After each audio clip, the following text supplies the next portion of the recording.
Year after year, we get comments from you, our viewers, asking us to test sleds that don't sit at the very top of the food chain. Sleds that are more affordable to a wider range of buyers.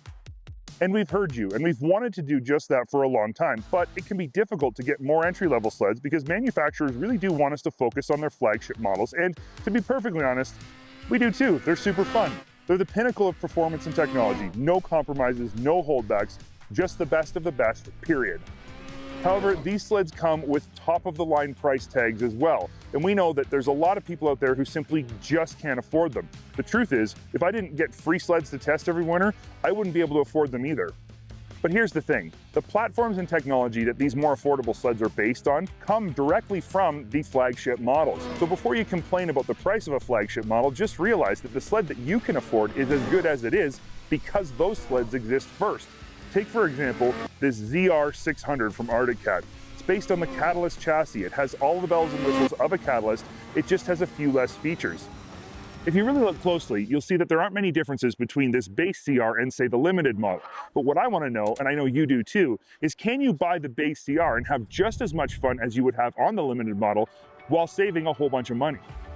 Let's just start with the most important aspect of this Catalyst 600, the price. This one retails for $13,999 in the US, which is considerably less than the limited model. And for that price, you get a complete Catalyst chassis with all the goodness that comes with it. You get excellent Catalyst ergonomics, you get a Hayes brake, Ripsaw 2-track, electric start.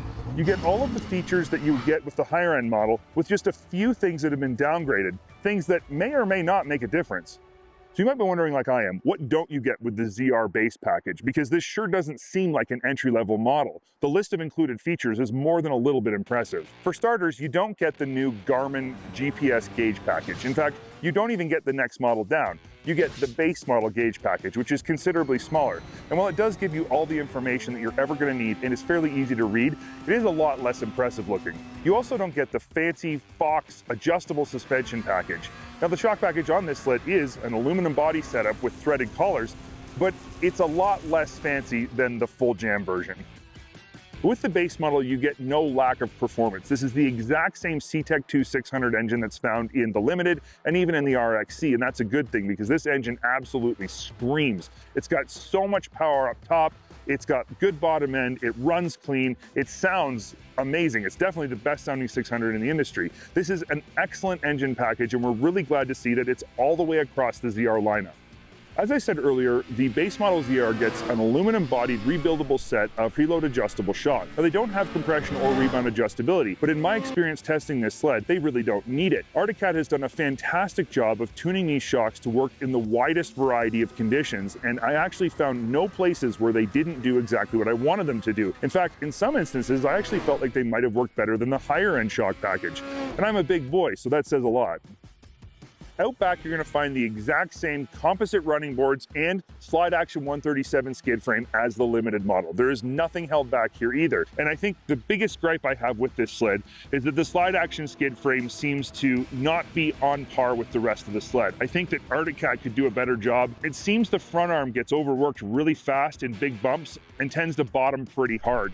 I think that with an update, this sled would take a whole nother jump in levels in terms of overall performance. The way the rider who's going to buy this sled, a base model ZR, is going to ride, chances are this skid is going to give you all that you could possibly need. But when you do start to push it a little harder and your skill level comes up and you start to ride faster, you will find the limits, especially of the front arm of this skid. So if there's one thing I do gripe about the ZR in general, that is it. Here's a weird one for you. This ZR600 base model actually handles better, in my opinion, than some of the higher-end 600s and even some of the higher-end 858s that I've tested this season. I can't explain why. In any kind of corner at any speed, I found this sled bites hard, it's predictable, it corners exactly how you think it will, it goes where you point it, it doesn't push, and it's just overall a pleasant vehicle to ride around corners. Now, most riders who are buying this model probably aren't going to be pushing it to its absolute maximum potential. But even if you do, it still handles better than any other ZR I've ridden this year. And that's strange. Arctic Cat definitely got a lot of things right on the Catalyst, but the thing I think they got the most right is the ergonomics. I've said this before and I'll say it again. I think that the Catalyst ergonomics are the very best in the industry. The bars are in the perfect position. They're the right height for a guy like me. The seat is just high enough without being too high. It's super narrow in the middle, which makes leaning off the side of the sled incredibly easy. In fact, leaning from side to side on this sled in twisty corners, I don't think you can do it faster on any other sled. If you can't already tell, I'm more than a little bit impressed with this base model ZR600. I expected things like the lower end shock package to have a much greater effect on overall ride handling and performance than it actually did. I know that the higher end shocks are going to give you more adjustability and possibly a slightly better ride, but this setup is more than livable. Especially when you take into consideration that this sled has a much more palatable price tag. It really does prove that you can have just as much fun on the trail as anyone riding a flagship model, but for considerably less money. So if you're a base model ZR buyer, my recommendation is to not get too uptight about how much flagship models cost, because as you can see, the technology and the platforms that developed for those sleds are making this sled almost as good,